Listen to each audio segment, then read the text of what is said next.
Another Dooley Noted Podcast comes to you from the Coach's Podcast Room. Really had a great time this weekend. I had a lot of fun this weekend.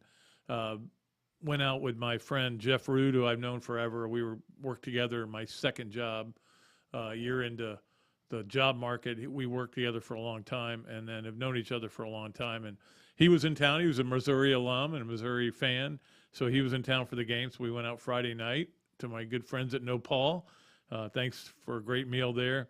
And just caught up on a lot of stories. I wish I could tell you some of the stories that he told about his time. He covered golf forever. I mean, he was at every major, like 80-something straight majors. So he really knows golf, and a lot of those guys, he knows a lot of the golfers. So it was really interesting. We had a good time, and then, spent all day Saturday watching football, and that was great. And then Sunday, watched a little football, and we got these new table and chairs in. So Karen went to work on them, and I was just kind of helping where I could. I'll hold this, honey, while you do it. But believe me, if you want something built, you're better off having her than me. I'm not good at it. All right, it is time, as always, on every Monday and Friday for our Hand Law starting lineup. Starting lineup is presented by Hand Law, a Florida law firm which helps clients with government. You can learn more about Hand Law by visiting its website at www.hand.law. The firm is available for consultation in Jacksonville. And Chris sent me a picture of his seat where he was sitting from his view of the field at the game Saturday. Pretty good crowd, I mean, there were some empty seats over in that upper part of the student section, but certainly it helped Florida get the win. Let's get to our starting lineup presented by Hand Law. Number one, just face it, guys. You have a very uneven team, and it's probably not going to get even, during the year. You don't know what you're getting week to week.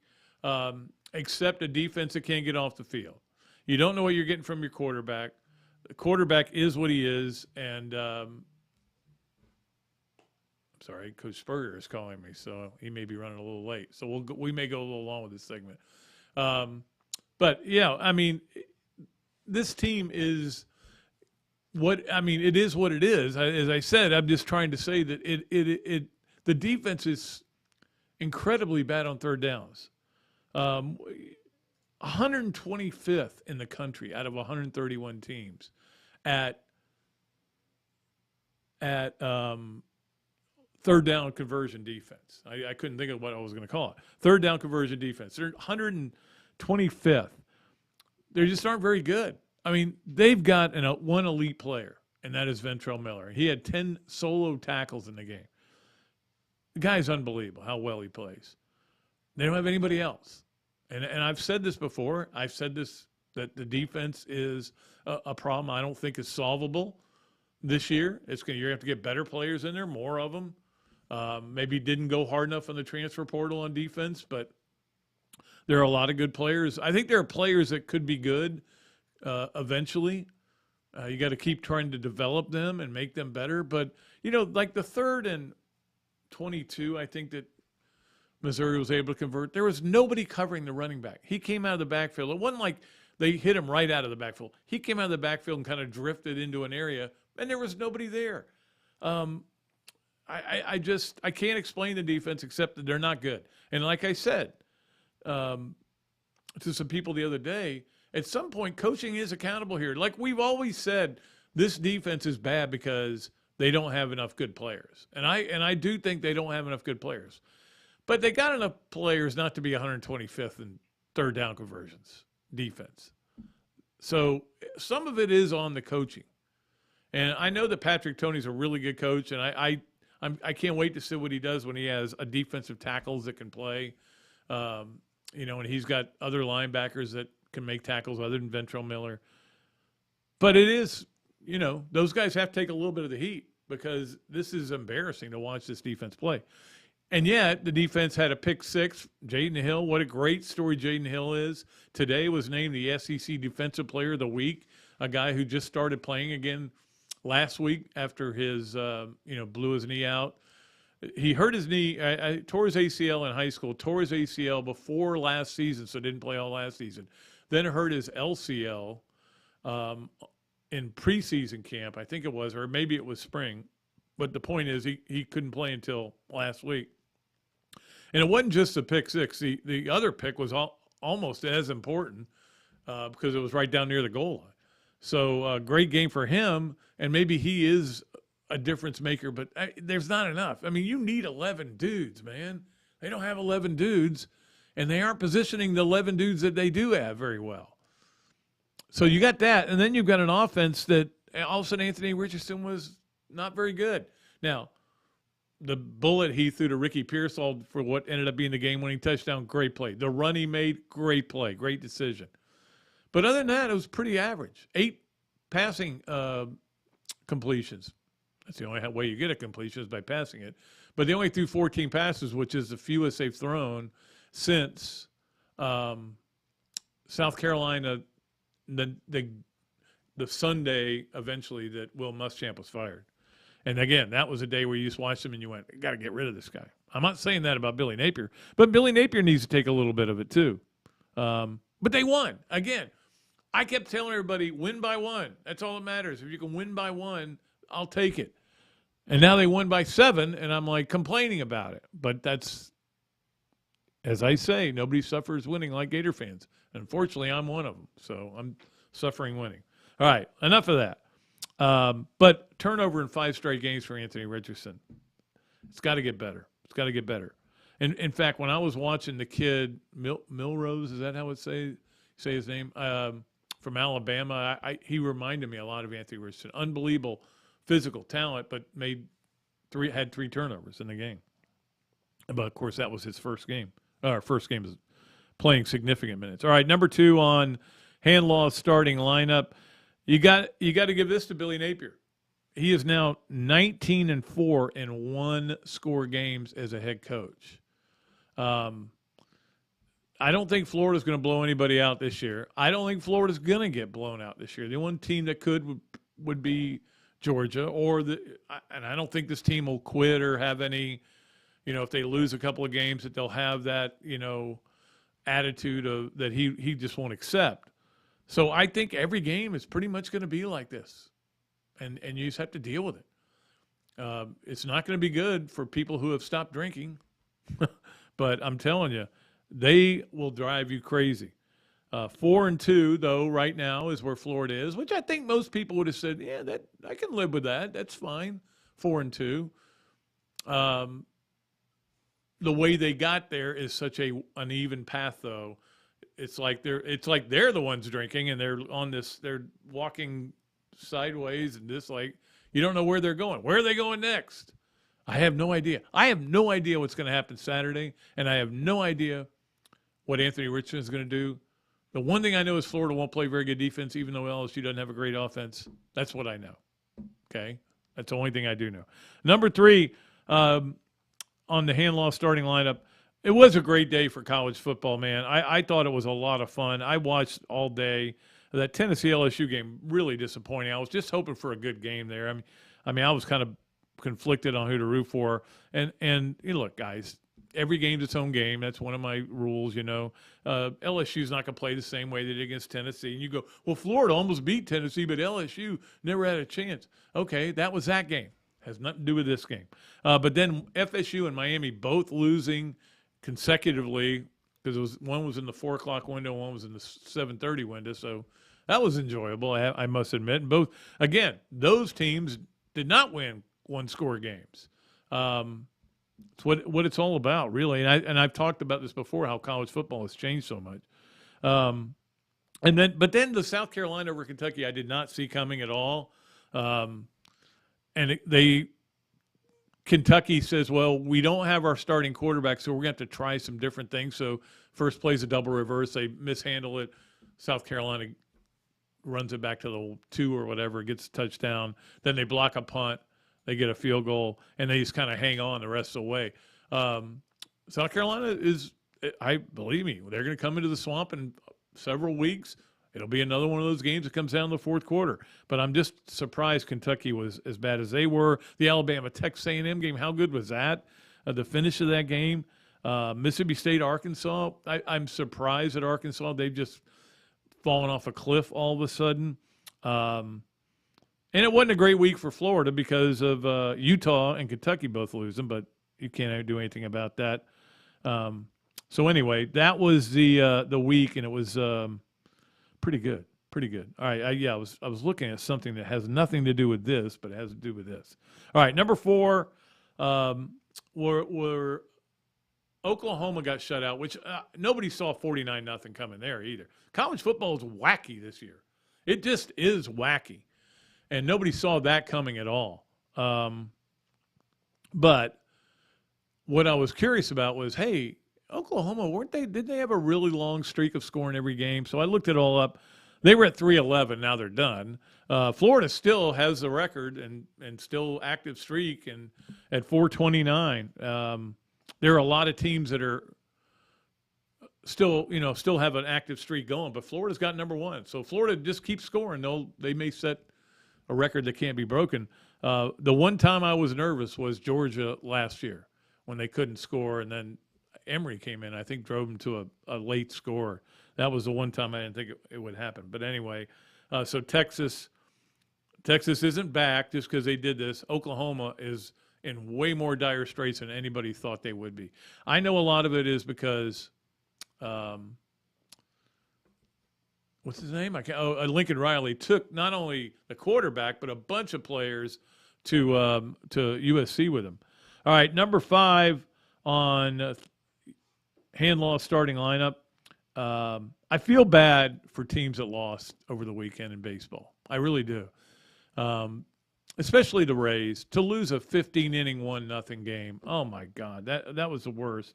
And then of course the Mets. I felt bad for them. They won 101 games. They blew everything. It's got to be one of the most depressing late season and postseasons ever. But we know who's in now. Moving on. The wild card's over. Philly, Cleveland, Seattle, San Diego. Give San Diego a lot of credit for the way they play. And we'll get to the Gainesville Quarterback Club games of the week. We got a lot of those playoff games we'll talk about a little bit later. Right now we got to take a break, as we always do right around this time. We'll bring on Coach Spurrier, who will join us, and we'll talk to him about the game Saturday and what's going on in college football and many more things here on Another Dooley Noted Podcast presented by Titan MRI from the Meldon Law Gator Studios.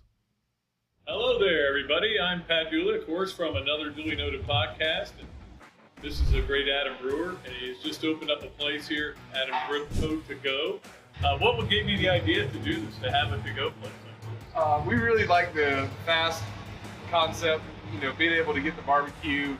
Now we have this new online ordering. So before it was a call ahead carry out, quick service. We have like a curbside kind of a deal where everything's ready to go for you. And then we thought, wow, we have a really great dine-in concept, but how can we make this streamlined for the customer and make it easy and accessible for all parts of town? Adam's Rib Co. To Go. Come on down and enjoy it. Great food, great atmosphere, a diverse menu, everything made from scratch, plenty of space, and locally owned. These are all the characteristics of a great restaurant, and you can find each and every one of them right here in Gainesville at Ballyhoo Grill. Ballyhoo Grill prepares all of their food fresh every day, from their salad dressing to their award-winning soups. Bring your family and enjoy dinner under the Tim Trebo Tiki Hut while listening to live music. Or if you're running low on time to eat out, they also deliver through Uber Eats, Bite Squad, and Postmates. A Gainesville staple that's been open for over 30 years. Check out Ballyhoo Grill on Facebook or at ballyhoogrill.com. Things have certainly got a little out of hand lately when it comes to just buying our everyday necessities. Just look at gas, streaming services, and heck, even chicken wings. Well, there is one necessity that shouldn't cost a ton: taking care of yourself and helping fix all the aches and pains in life. And the fine folks at Titan MRI agree. With costs a fraction of what you'd pay at a hospital, you'll not only save money, you'll be taken care of by staff with over 20 years experience. So when you need an MRI, call Titan first, and you can go where your doctors send their families. Now offering CAT scans. Alberta, I understand you were witnesses to a crash. Can you tell us about the accident?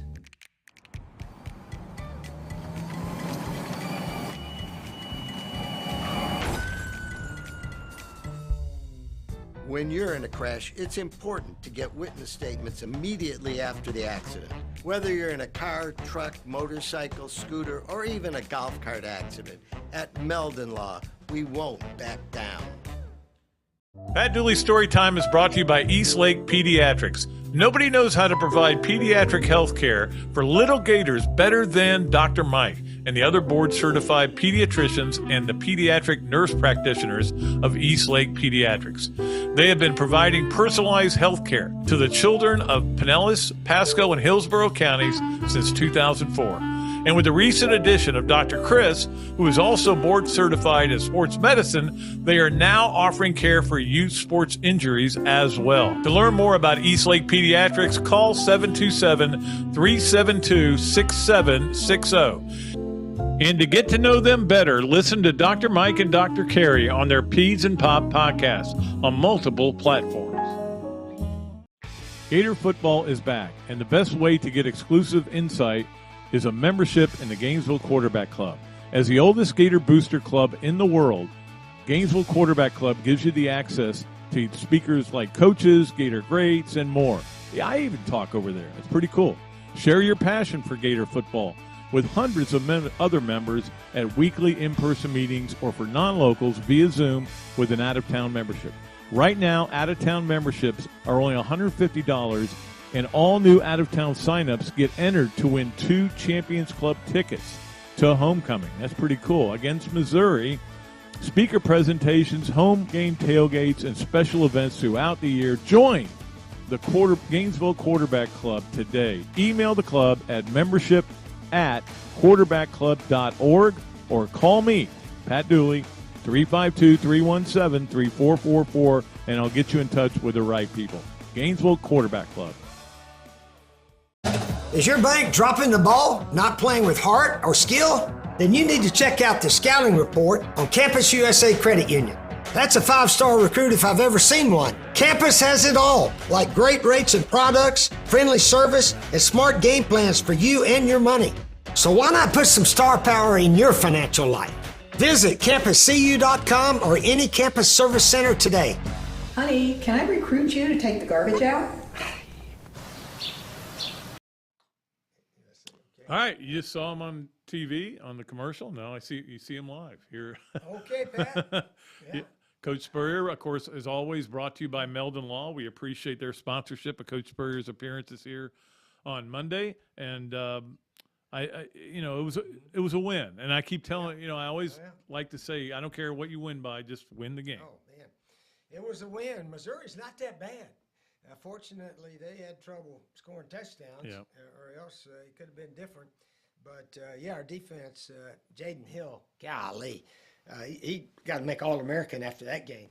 Got the pick 6, and then he jumped a slant route to pretty much win the game for us there. So I'm sure he got a game ball. Should have got 2 maybe.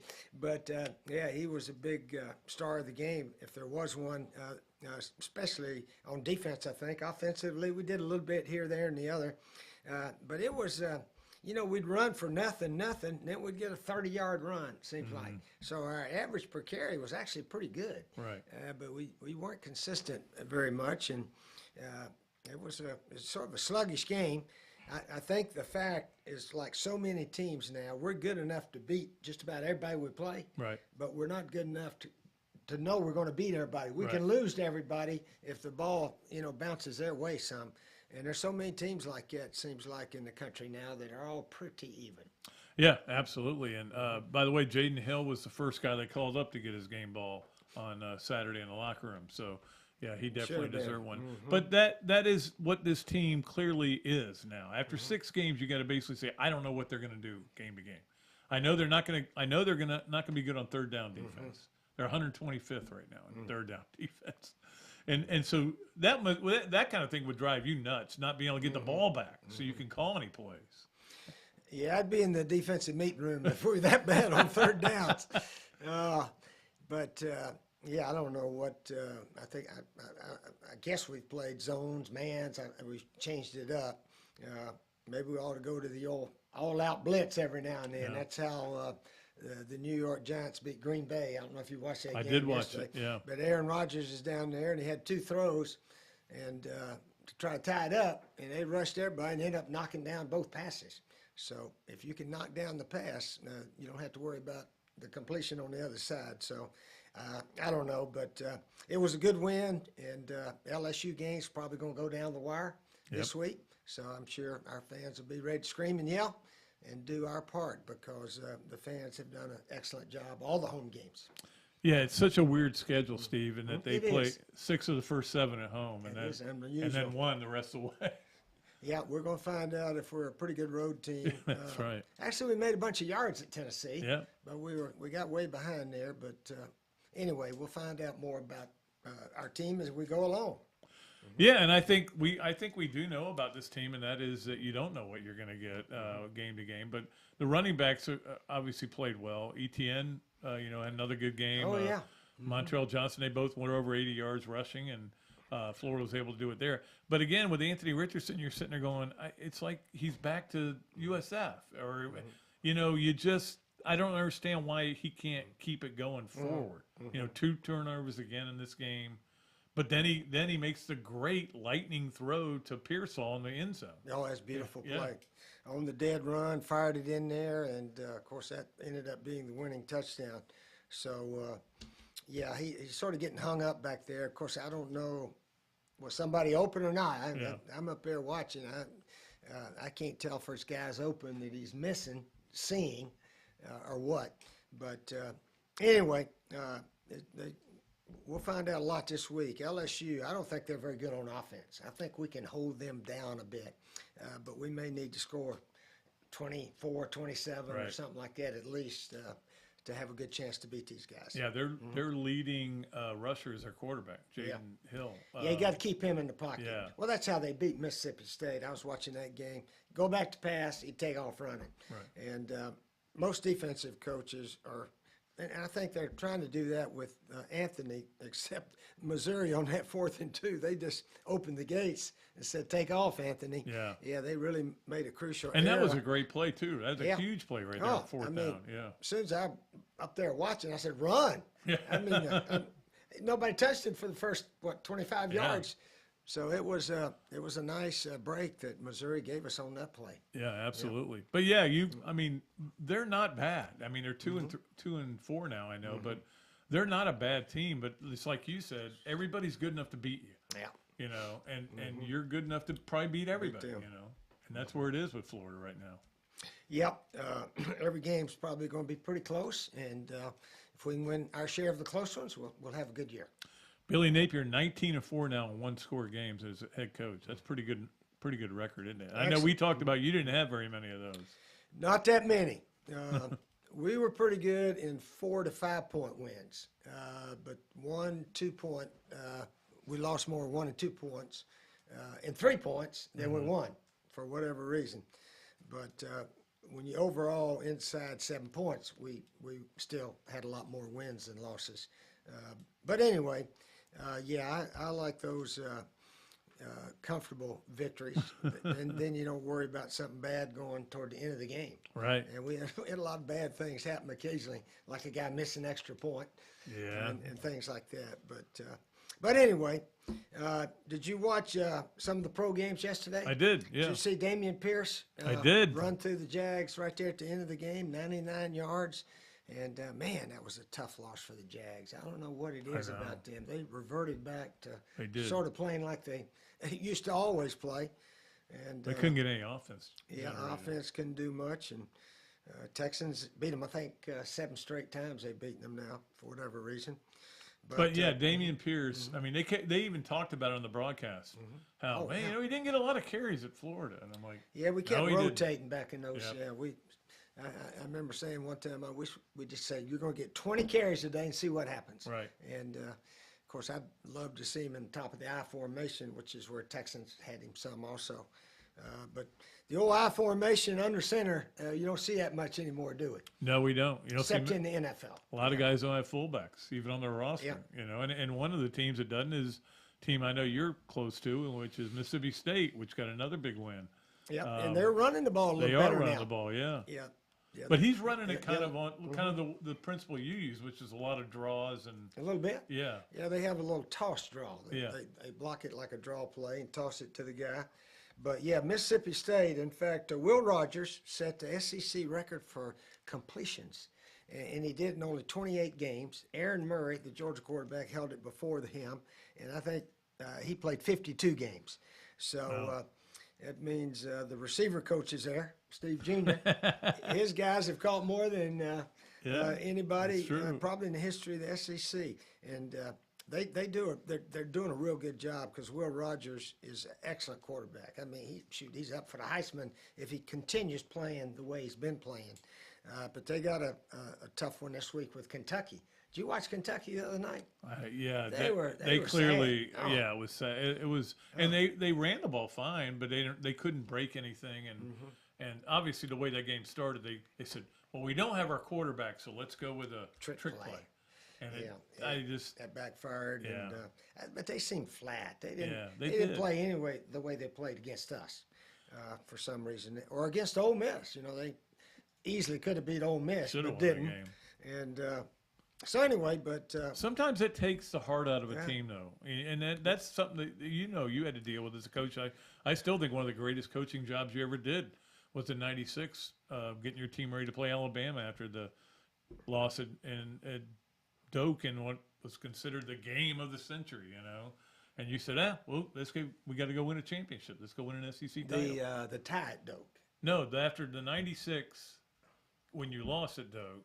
Oh, that's right. We did lose that one. Yeah, I'm 2 years before. Yeah, and then you were able to get them ready to play at Alabama. Our goal was to win the SEC and to win the national.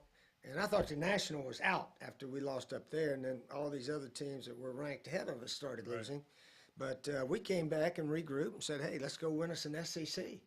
That's the biggest goal you have an actual good chance to achieve every year is win the SEC if you take care of your conference opponents.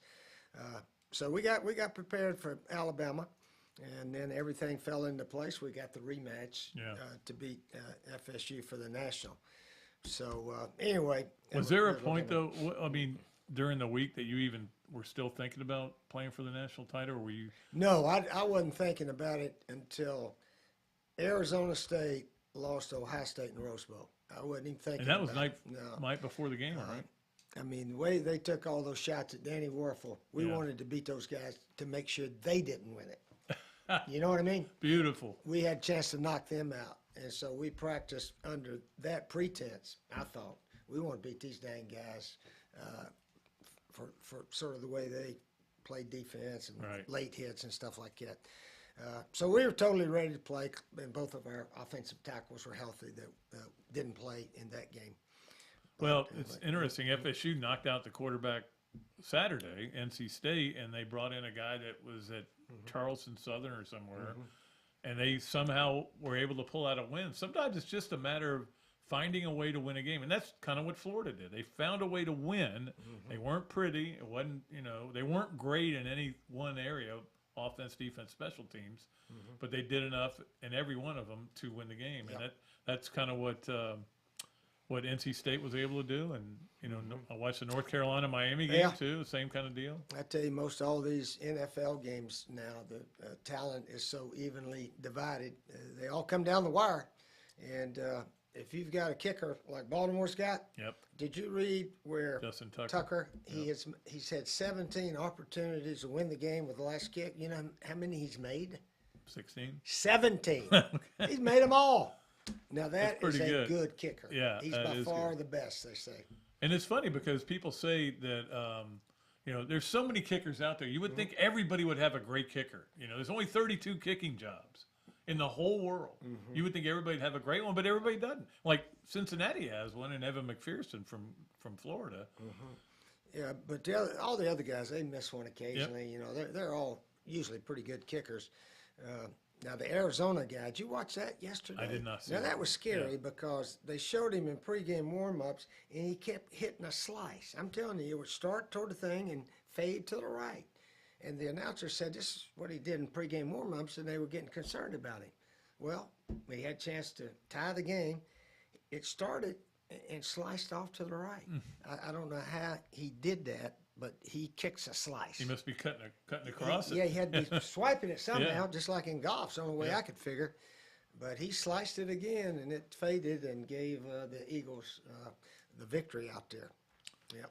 Yeah, so it was certainly an interesting weekend for football. You talked about Kentucky. I didn't see that coming. I certainly didn't see, and I know that Bobby Stoops is not enjoying this. I did not see 49-0 there. Ooh, they got some issues out there. I don't know. I mean, they've got a chance to lose a bunch of games the way they've played the last couple. So it'll be interesting to see what happens. Yeah. Yeah, absolutely. It will be. All right, we need to get to our Campus USA Credit Union play of the game. And we always do this with Coach Spurrier every Monday to talk about what the play of the game is. And here it was right here, Coach. Anthony Richardson rolling to the right against Missouri. It was a designed roll, slight roll, but that is a laser beam that he threw in there. He had to throw that laser beam in there. The other receiver standing about 5 yards away. Yeah. And I don't know I think he was supposed to be hitching down around the goal line. He got a little deep. But he zinged it in there. And excellent catch by Pearsall also. And that put us ahead. But I would have to say Jaden Hill's picks, both his picks were, to me, at the top of the list on why us Gators won that one Saturday. But that was a big play there also, no question. Yeah, it's funny because I didn't give the defense a great grade because they gave up those. It was basically a 3rd and 55 if you add all three of them together there in the fourth quarter. So 3rd and 22, 3rd and 19, 3rd and 18, whatever it was. And I mean, it's just mind-boggling that you can give up that many of them. But they do, and it is what they are, and they'll have to get better at it. But certainly Jaden Hill's 2 plays were huge in that game. It certainly was. Who's your top team right now? This is a question I'm going to ask Robbie when we do yes, no, or maybe in just a little bit. If I was going to pick a team that I would take to win the SEC right now, it would be Tennessee. I mean, they can't. Nobody can stop them. After last week, they've got to be favored against Alabama. But they are. This week. They're actually 3.5-point underdogs. It's in Knoxville, though, isn't it? I know, but that's the brand of Alabama, and so they'll get the bettors in there to bet well, against. the gamblers have got to say Alabama's beat them like 17 years in a row or something, I think, whatever. So you can understand, but you'd have to think Tennessee has got a good chance to beat Bama the way they played last week. Who would be your number 1 team? In the nation, Ohio State. I think Ohio State right now has played better. Now, if they start playing worse, put somebody else up there. Clemson's starting to play well. Their quarterback's throwing touchdown passes and running, and they look pretty good also. Yeah, they go to Florida State this weekend, And how about the California teams now? Southern Cal and UCLA. I tell you, I was watching that UCLA-Utah game, rooting for Utah because they played Florida, and they just couldn't stop them. They couldn't do anything about it. And this is where offensive football's got Southern Cal and UCLA have gone out and got some speed. Yep. You notice how fast their receivers are on both teams, and that's what that transfer portal, I guess, will help get you. If there's fast guys all over the country and they don't like where they're at, hey, we're going to throw it here. So come on. So Chip Kelly and Lincoln Riley, they're definitely I think they're both 6-0 right now. They are. And that could be a huge game when they play, I think, the last game of the season. So the Pac-12 out there, they're making some noise, and it's going to be interesting. Yeah, and the funny thing is, everybody was like, Utah's the only team that could even possibly get in the playoffs, and now they're done. And, of course, they got USC this week. So he's going to have to regroup that team, which is going to be hard for Kyle to handle that. But it's certainly going to be – it's been an interesting year so far. I mean, we had a Sunday game. We've had all these crazy games. And like you said, everybody can beat everybody. So it's been fun on Saturdays. I know 3 weeks ago I was talking about Oklahoma's number 2 or 3 team in the nation. And, oh, man, now they're not even close to the top 25. So some of those teams that were hot early Arkansas, they were number 10 in the nation. Remember when their coach said, hey, we're number 10. We're in the top 10. Ooh. And then what have they lost? 3 in a row since? 3 in a row, and that was a bad one. I mean, that was a bad one. I thought they would. I actually picked them because I just felt like, well, they're not going to lose 3 in a row. It's like I'm ready to pick Kentucky this week because I don't see them losing 3 in a row. But maybe they will lose 3 in a row. It's interesting.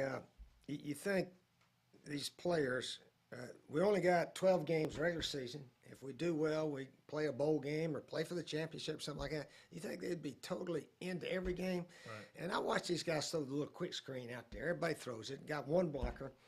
And usually, it goes 7 or 8 yards, or maybe they tackle a guy. But sometimes those defensive backs don't even try to tackle. They stand there and watch him and da-da-da.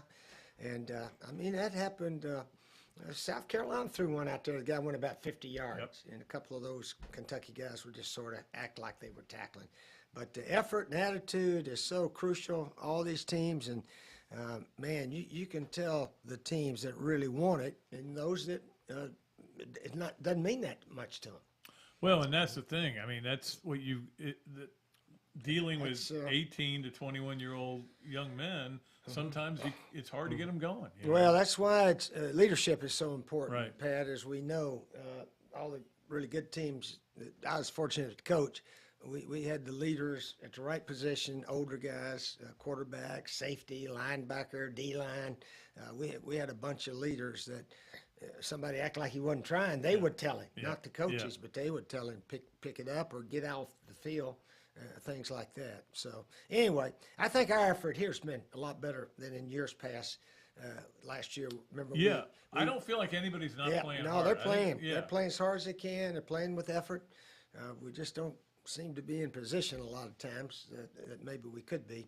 But still, so much ahead of us, and hey, if we can get somebody to beat Georgia, maybe we could play Georgia for the division. We got to beat a lot of teams before that, but there's always that possibility. The first year we had divisions with Shane in '92, we lost the first 2 conference games, right. Mississippi State and Tennessee, and at that time we were just trying to get us a winning record, and then lo and behold, Tennessee lost 3 games, and we won the next 6.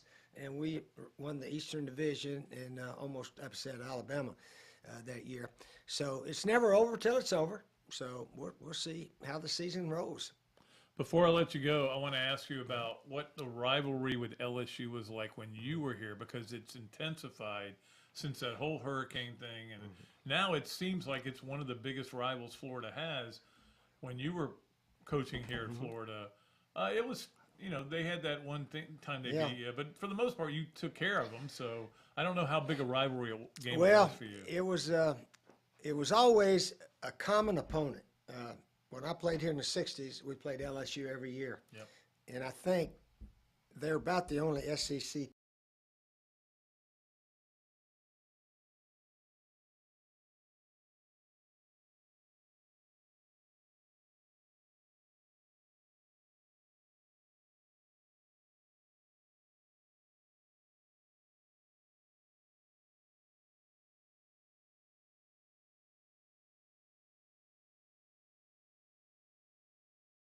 One of the best college coaching jobs in America, because they basically get every good athlete out of Louisiana and a few from the other states. Right.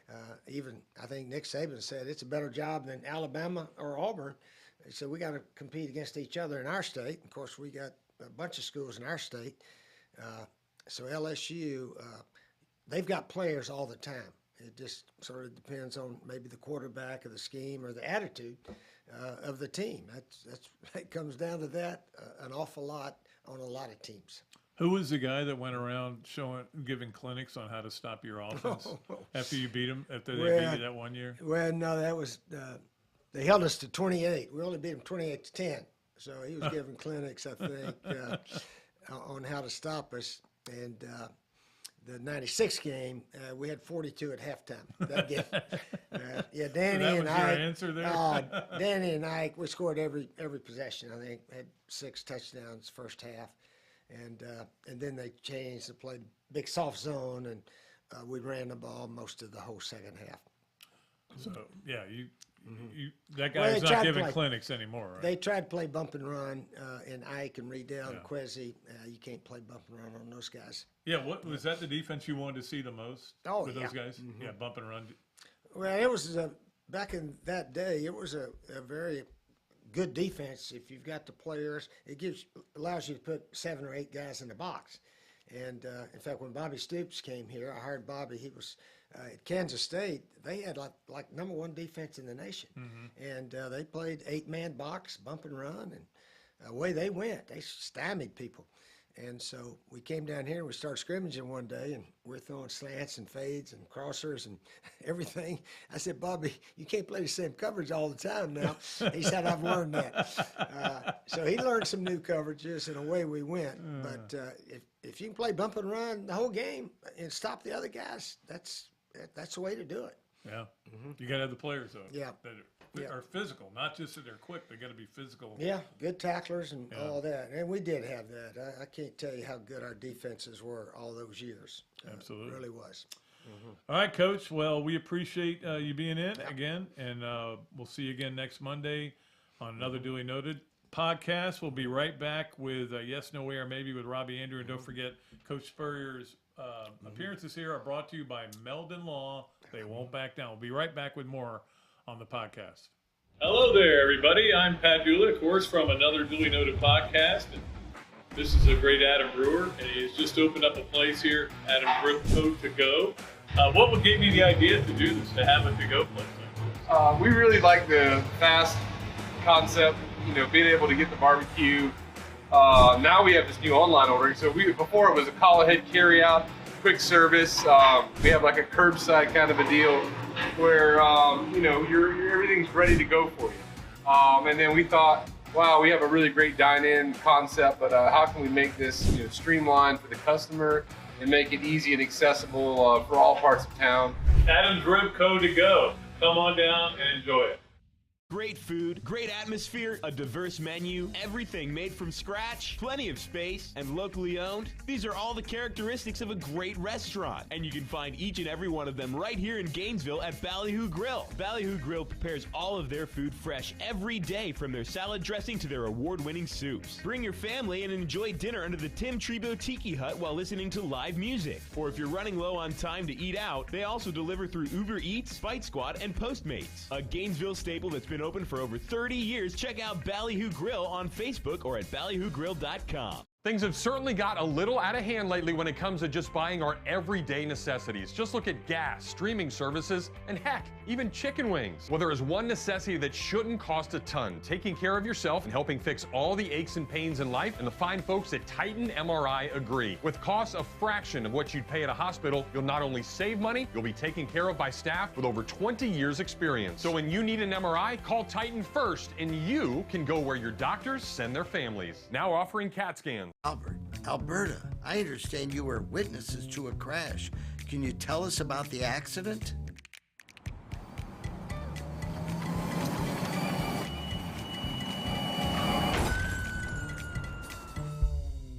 When you're in a crash, it's important to get witness statements immediately after the accident. Whether you're in a car, truck, motorcycle, scooter, or even a golf cart accident, at Meldon Law, we won't back down. Pat Dooley's Storytime is brought to you by Eastlake Pediatrics. Nobody knows how to provide pediatric health care for little Gators better than Dr. Mike and the other board-certified pediatricians and the pediatric nurse practitioners of Eastlake Pediatrics. They have been providing personalized health care to the children of Pinellas, Pasco, and Hillsborough counties since 2004. And with the recent addition of Dr. Chris, who is also board certified in sports medicine, they are now offering care for youth sports injuries as well. To learn more about Eastlake Pediatrics, call 727-372-6760. And to get to know them better, listen to Dr. Mike and Dr. Carey on their Peds and Pop podcast on multiple platforms. Gator football is back, and the best way to get exclusive insight is a membership in the Gainesville Quarterback Club. As the oldest Gator booster club in the world, Gainesville Quarterback Club gives you the access to speakers like coaches, Gator greats, and more. Yeah, I even talk over there. It's pretty cool. Share your passion for Gator football with hundreds of other members at weekly in-person meetings or for non-locals via Zoom with an out-of-town membership. Right now, out-of-town memberships are only $150, and all new out-of-town signups get entered to win 2 Champions Club tickets to homecoming. That's pretty cool. Against Missouri, speaker presentations, home game tailgates, and special events throughout the year. Join the Gainesville Quarterback Club today. Email the club at membership@quarterbackclub.org or call me, Pat Dooley, 352-317-3444, and I'll get you in touch with the right people. Gainesville Quarterback Club. Is your bank dropping the ball, not playing with heart or skill? Then you need to check out the scouting report on Campus USA Credit Union. That's a 5-star recruit if I've ever seen one. Campus has it all, like great rates and products, friendly service, and smart game plans for you and your money. So why not put some star power in your financial life? Visit campuscu.com or any campus service center today. Honey, can I recruit you to take the garbage out? All right, welcome back to another Duly Noted Podcast presented by Titan MRI from the Meldon Law Gator Studio. And coming to you on the Big Mills Cheesesteak Zoom line, our good friend Robbie Andrew, who joins us for another game of Yes, Nowhere, Maybe. Of course, all of Robbie's appearances are brought to you by Hesser and Kipke on this show. Robbie, what a great day of football it was on Saturday.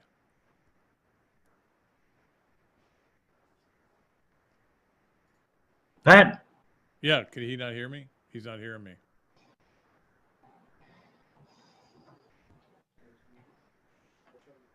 Hello? Can you hear me now?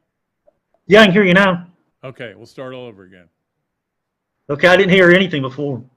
Okay, can you just keep recording? Okay, here we The Jaguars and the Mets going down. I feel bad. I almost feel bad for a lot of teams that are out of it already, you know. My team didn't even have to play, so we'll You're talk in good about shape. that. Yeah, we'll talk about that a little more. Of course, Yes, Nowhere, Maybe, as always, is brought to you by Big Mills Cheesesteaks.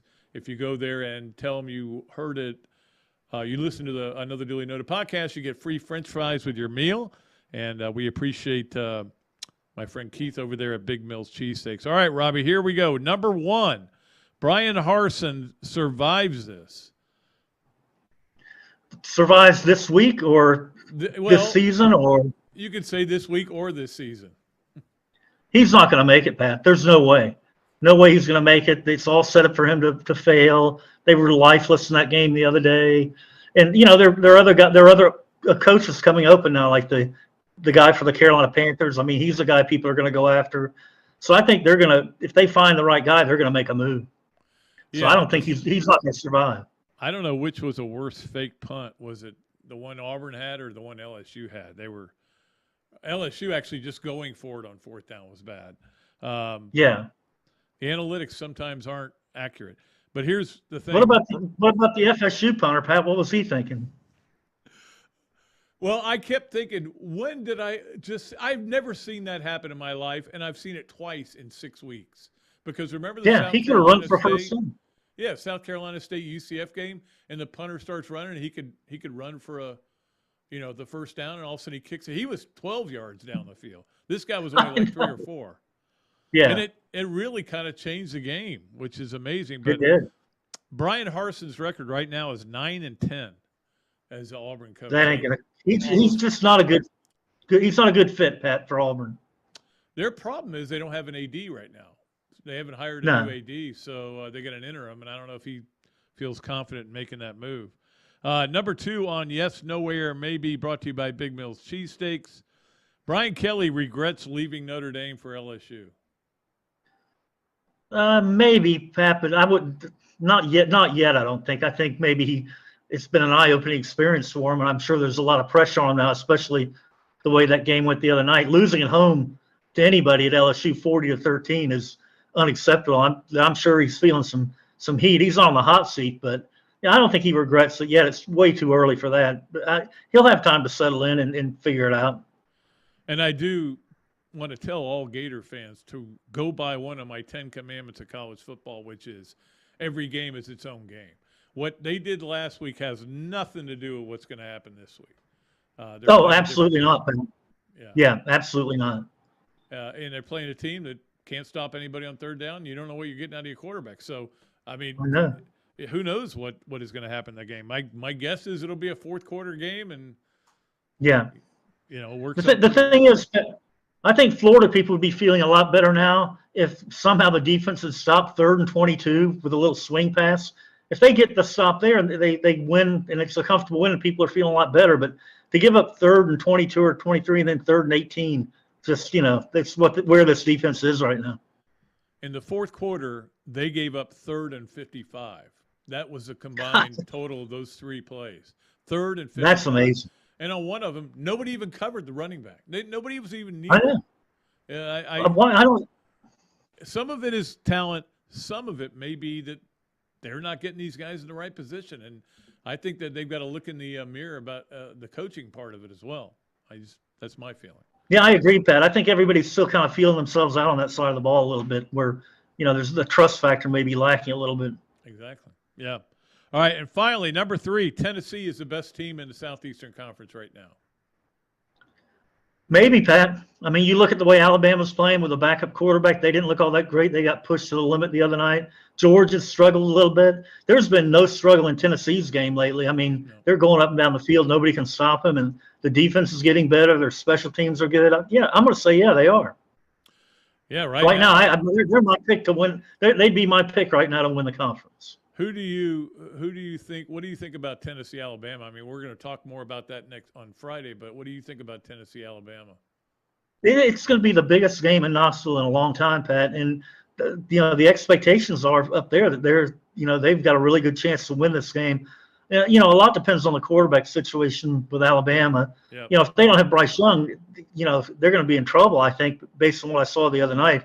But if Bryce Young plays, they're going to be able to score with Tennessee. So that should be a high-scoring game that goes down to the last possession problem. Yeah, I think Alabama's like 3.5-point favorite.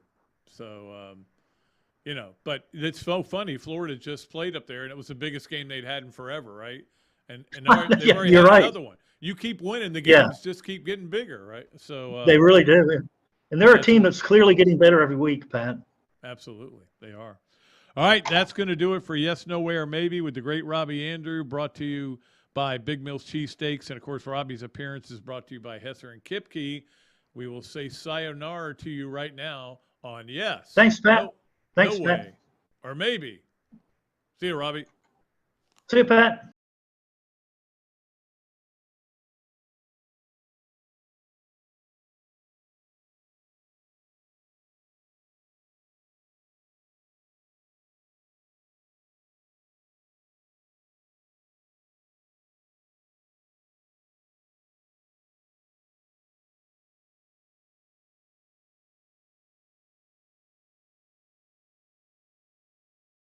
Well, but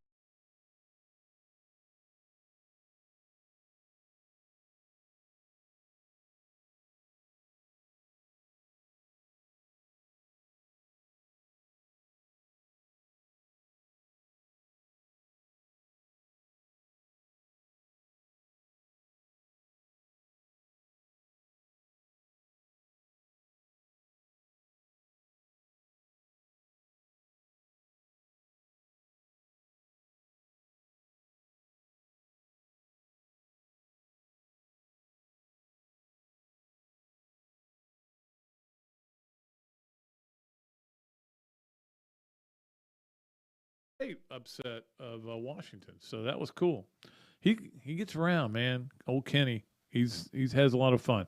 All right, so the Hesser and Kipke 3 things. Number 1, the NFL announced this weekend that and the NFLPA, all the protocols were followed with Tua Tagovailoa. They just weren't very good protocols. So I'm like, why did it take all this time for you to figure out that your protocols didn't work? The NFL is Teflon, but it seems – I just don't understand why you would say the protocols were followed. They just weren't good. How would you – now you know they're not good. Why didn't you know that before? That story just gets spookier and spookier. Speaking of spooky, number 2 on our Hesser and Kipke 3 things, more coaches get fired and more to come, as we all know. And it seems to be in fashion now to fire coordinators. Or line coaches or stuff like that, which, of course, we saw Florida do last year, firing their defensive coordinator and their offensive line coach, who I think their offensive line coach was a little bit of a sacrificial lamb. But so anyway, this weekend after the games, Rutgers fired its offensive coordinator. Indiana fired its offensive line coach. And then the Panthers fired Matt Rule. Now, the reason that's significant in the college world that we live in, Matt Rule is going to be up for a lot of college jobs, and he's probably happy. He could just say, hey, I'm going to sit around and collect my money. I think he's got $5.5 million is his buyout, something like that. Maybe it's more than that. I'm going off the top of my head on that. But it just keeps happening more and more and more and more. Coaches are, like I said last week, coaches are going to get fired because everybody's got money to fire them. And if they don't like them, they don't like the way things are going. I get Carolina wasn't working. I think Matt Rule's a good college coach and he needs to stick in college. But it's hard not to grab that temptation. Number 3 on Hesser and Kipke, 3 things. A lot of quarterback injuries continue to pile up. And, again, we saw the game affected. The Alabama game was certainly affected by the quarterback injury because Bryce Young didn't play. Certainly Kentucky was affected by it. But it's just everywhere. Everywhere you look, somebody's got a quarterback that's hurt. And the trouble is for a lot of these schools, their backups transferred because they got in the portal. So you're trying to get somebody in that maybe you got in the portal and they haven't really been established. It's creating some weird scenarios, and it's not just college; it's the NFL. Well, we've seen a bunch of quarterbacks, Mac Jones and Tua. There were other quarterbacks that were hurt this weekend as well. So I think the biggest reason why, if you're looking for a reason, is the emphasis on the passing game now and on running quarterbacks. So I think that combination is making a lot of guys get hurt. That's just my opinion, and I'm sticking to it. That is our Hesser and Kipke 3 things. All right, so it's time for the Leonardo's Quick Picks, and I know I told you guys we were going to pull a winner today. What did I do? I left a sheet, and I have a sheet that has everybody who's qualified. It's 58 people so far, and I left that notebook at home. I apologize for that. I will pull it Friday. I will make that commitment. In fact, maybe I'll go ahead and give me a number between. No, actually, we're gonna get some more people qualified for this contest. We're gonna give you we have a Wednesday game, and it's Billy Napier's Old School. Louisiana is getting 8 points at Marshall. Seems like a lot of points. I don't know how. I think Louisiana's struggling this year. And Marshall, of course, beat Notre Dame. So, but anyway, just pick one of those. Louisiana or Marshall. Louisiana getting 8 points, and I promise you we'll get it done Friday. I apologize. That's just stupid on my part, and I am stupid at times. All right, now it's time for our Adams Ribco to go Gator of the weekend. We appreciate my man Adam Brewer over there at Adams Ribco. Adam and Michelle doing an unbelievable job of that place. So much fun to go over there and just pick up dinner, and especially if you bring it home and everybody goes, oh, man, what a great dinner you brought home. And, yeah, I did. So I could have gone with Jaden Hill, which certainly he's deserving, but I wanted to go away from football because we've been doing a lot of football. And our Gator of the weekend is Merritt Beeson, the 6'3 sophomore, 21 kills on Sunday in a big 5-set win for Florida over LSU. At home, they won both the matches Saturday and Sunday. Florida now 13-3 and 5-1 in the SEC. So for Merritt Beeson, you have the ultimate honor of winning the Adams Ribco to go Gator of the weekend. Let us get to the Gainesville Quarterback Club Games of the Week. By the way, Gainesville Quarterback Club, Dari Noka is speaking Tuesday. That's going to be fun. I can't wait to see Dari again, and that'll be a lot of fun. And I'll do a little introduction of them. So it'll be cool. All right, let me give you the game times for baseball. You probably know them already, but let me give them to you. Phillies at Braves. Well, I'm a little nervous about this series. 1:07 on Fox. Seattle at Houston, 3:37 on TBS. Cleveland at New York, 7:37 on TBS. San Diego at LA, 9:37 on Fox. So those are the games. All those series start Tuesday. It's a glorious time to be alive, to watch all these college football games and all these Major League Baseball games. We mentioned the Wednesday game, Louisville at Marshall's a 7:30 game on ESPN2. Baylor at West Virginia is Thursday at 7 on FS1. So you got a decent Thursday game, not a great Thursday game, but it's decent. And then you got Las Vegas at Kansas City tonight on Monday Night Football, 8:15 ESPN, and then Washington at Chicago is the Thursday game, which doesn't do much for you. If you thought last week's game was bad on Thursday, but it is 8:15 again on Prime Network, Prime Video. All right, one more thing to do, and we do this to close up every podcast, and we love doing it. Our Pat Dooley story time. I blanked there for a second, even though it's written out right in front of me. Brought to you, of course, as always, by our good friends at Eastlake Pediatrics. And we appreciate them so much. So here's the story, and it was conjured up by my visit with Jeff Rude that I talked about in the beginning, because this happened. There used to be a time when there would have, and this is amazing to think about nowadays with the way the media and the coaches don't interact, but there used to be a time when we would have this thing down in Daytona, and it was all the head coaches from all the schools, Division I schools, would come, and they would talk, and they would hang out afterwards. And I'd be sitting there playing poker with Charlie Pell and Howard Schnellenberger and, all these guys afterwards. And it would be look, let's face it, it was a drink fest. It's what it was. But it was a blast. And you would get to know these guys and they would get to know you. It was fun. And now you could never see anything like that happening. But this one night, we went pretty hard, and so I went to bed. Jeff Root was in the other bed. We had double beds. We shared a room, and at 3:30 in the morning, my phone rings, and it's our desk guy at the Jacksonville Journal where I work, and he said, "All right, I'm ready to take dictation on your Robin Fisher story." I'm like, "What? I just went to bed."